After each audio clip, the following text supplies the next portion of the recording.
मुझे इस संस्था के बारे में जानकारी मिली कि यहाँ पर किसानों के साथ काम करने वाले कार्यकर्ताओं का चयन किया जा रहा है। इस तरह मुझे जानकारी मिली और फिर मैं इंटरव्यू में गया। इंटरव्यू में मेरा सिलेक्शन हुआ।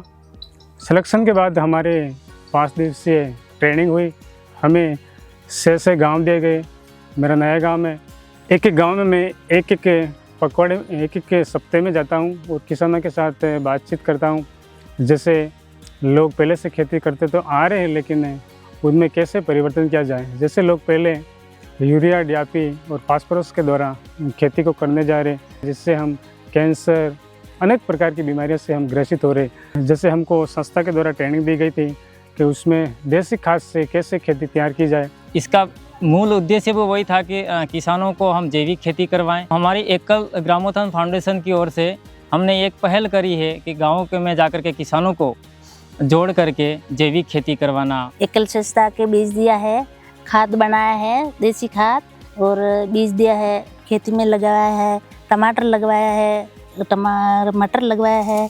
एकल में हमको खेती करने का तरीका बताया और अच्छी क्यारी बनानी, बीज बोने, सब हमको सिखाया। और पहले से अभी हमको बहुत ज़्यादा मुनाफा मिल रहा है। खेती करने में मेरे बहुत ज़्यादा फायदा हो रहा है। कम पैदावार नहीं ज़्यादा हो रही है अब इससे खाद से, और डीएपी यूरिया कम कर लिया है। इस खाद से ही पैदावार कर रहे हो हम, और हमारा ये स्वास्थ्य भी अच्छा रहता है। अब दवाई बिल्कुल यूज नहीं करते, देसी खाद दवाई बनाना सिखाया है।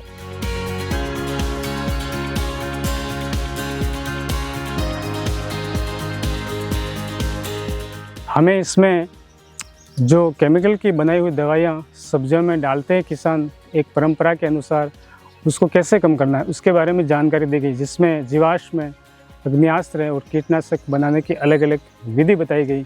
जिसमें जीवाश्म बनाने के लिए गाय का 10 किलो गोबर, देसी गाय का 10 लीटर पेशाब, 1 किलो मिट्टी, 1 किलो गुड़ और 1 किलो बेसन। कीटनाशक है सर, लाल मिर्च और नीम के पत्ते और सीताफल के पत्ते, लहसुन, सबको एक बर्तन में लेकर उसको गोल बनाते हैं। गोल बनाने के बाद उसको एक ही दिशा में घुमाते हुए इस तरह से वो 2 दिन में तैयार हो जाती है। पोषण वाटिका की भी हमने किसानों को ट्रेनिंग दी गई। ट्रेनिंग में हमने कहा कि जैसे पोषण वाटिका 4 हिस्से बनाए जाते हैं, उसमें छोटे पौधे हैं, बड़े पौधे हैं, फलदार पौधे हैं, बेल की सब्जियां हैं, वो इसके अंदर लगाई जाती है। और जो खेत के चारों तरफ जो फल देने वाले पौधे हैं उनको लगा करके एक पोषण वाटिका तैयार की जाती है। इसका पोषण वाटिका के इसमें सभी चीज़ें समाहित हो जाती है। जैसे पोषण वाटिका में सभी चीज़ें उसके अंदर आ जाती है।